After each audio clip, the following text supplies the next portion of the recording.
আসসালামু আলাইকুম ভিউয়ার্স, আসসালামু আলাইকুম। রমজানুল মোবারক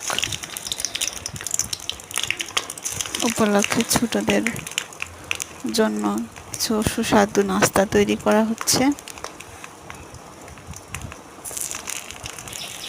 এটা ঘি, আটা, ইস্ট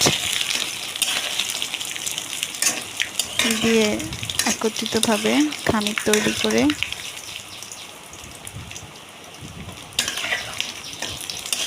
পেঁয়াজের পুর ভরে একটা সুস্বাদু নাস্তা। ছোট বাচ্চারা বা বড়রা